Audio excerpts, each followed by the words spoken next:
This is a group of islands in the Pacific Ocean, so remote that a boat trip takes almost 4 days. And it's the home of Disney's Lilo and Stitch. Ohana means family. Aloha and welcome to Hawaii.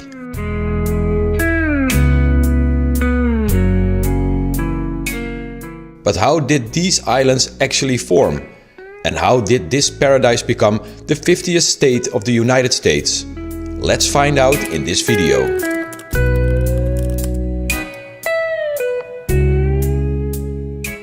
The Hawaiian Islands are of volcanic origin. They lie on a so-called hotspot where magma from the Earth's interior comes to the surface as lava. As the Earth's crust moves relative to the hotspot, a chain of islands formed from west to east. This is known as the Hawaii Emperor Chain. The chain consists of 80 volcanic islands and underwater mountains. It spans 3,600 miles, with the oldest extinct volcanoes in the west and the youngest active volcanoes in the east. The 18 largest and most important islands form the Hawaiian archipelago, including islands like Maui and Oahu.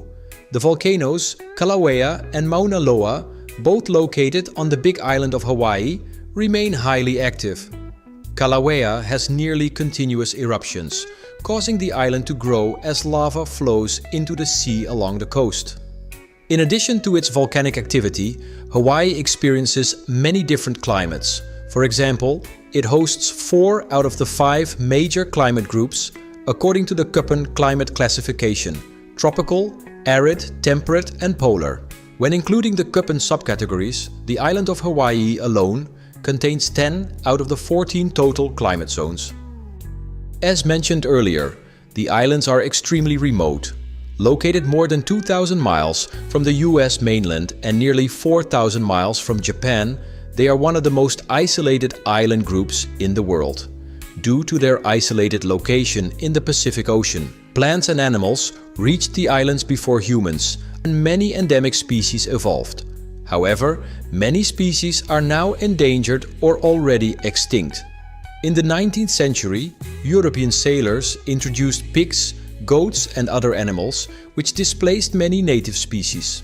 Before the arrival of Europeans, Hawaii was home to the native Hawaiian people, the Polynesians. They thrived on agriculture and fishing, and each island had its own leadership, laws and religious practices.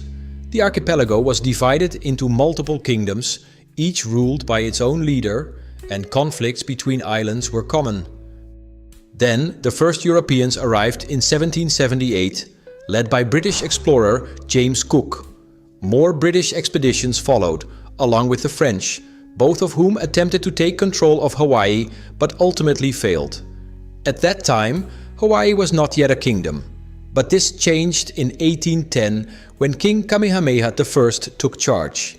He was the leader of the island of Kohala, the largest island in the archipelago. He wanted to unite all the islands into one kingdom. After a series of brutal battles, aided by European weapons and cannons, he succeeded in uniting Hawaii into one kingdom, where he became king. This unification brought a period of stability and increased trade until 1893. The first Americans arrived around 1800, mainly traders from Boston who sought to profit from the lucrative sandalwood trade with China. By 1819, American whalers were also using Hawaii as a key resupply stop, further increasing US economic influence in the islands. In 1820, the first Protestant missionaries from the US arrived, introducing Christianity, Western-style education, and a written language to the Hawaiian people. They quickly gained influence over the Hawaiian elite, even advising the king.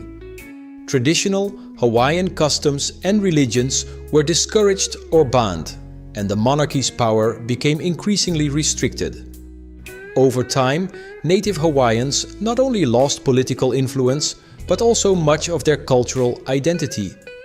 By the 1830s and 1840s, American businessmen invested heavily in Hawaii's sugarcane industry. As global demand for sugar increased, Hawaii's ideal climate made it a prime location for sugar plantations.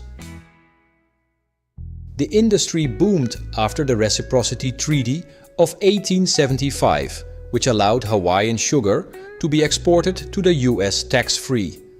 This gave American plantation owners enormous economic and political power in Hawaii.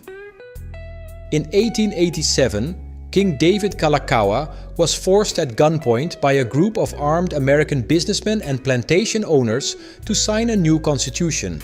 Later known as the Bayonet Constitution, it stripped the monarchy of most of its power and granted voting rights to white American businessmen, while disenfranchising many native Hawaiians.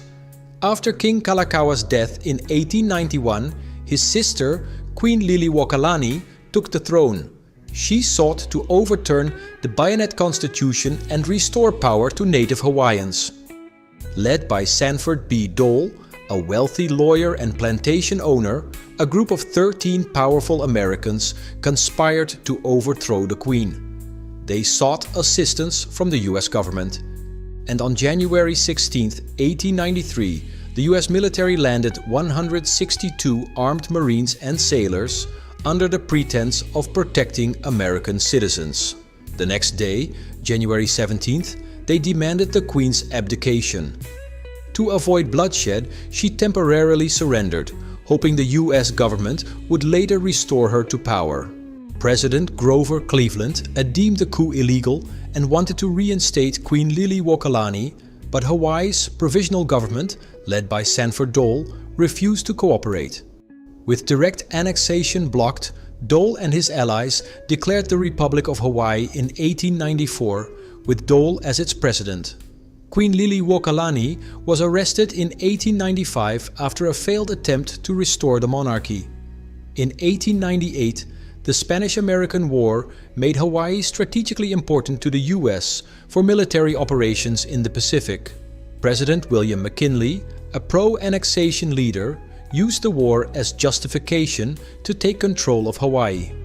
On July 7, 1898, McKinley signed the Newlands Resolution, making Hawaii an official US territory. From that moment on, Hawaii was under American rule, but it was still not a full-fledged state. Despite the official annexation, many native Hawaiians opposed US control and fought for the restoration of Hawaiian sovereignty. However, the economic benefits of American infrastructure and trade led many residents to accept US governance. During World War II, Hawaii's significance grew even more. On December 7, 1941, Japan attacked Pearl Harbor, drawing the US into the war. Hawaii was placed under military rule, reinforcing its strategic value to America. After the war, Hawaii's economy flourished and many residents felt increasingly American, yet they still lacked full citizenship rights. This led to a political movement in the 1950s advocating for statehood. In 1959, a referendum was held and 94% of voters supported statehood. Opposition mainly came from native Hawaiians who wanted sovereignty restored. On August 21, 1959, Hawaii officially became the 50th state of the United States, marking the end of a long struggle over its political status. Today, Hawaii is known for its thriving tourism industry and strong US military presence. However, it also faces challenges, including high living costs and housing shortages. Many native Hawaiians struggle to afford life in their homeland due to soaring property values and the overwhelming presence of tourism. For many, the annexation remains a painful and controversial topic. In 1993, President Bill Clinton signed the Apology Resolution, officially acknowledging that the overthrow of Queen Liliuokalani was unlawful. However, this was only a symbolic gesture and did not include reparations.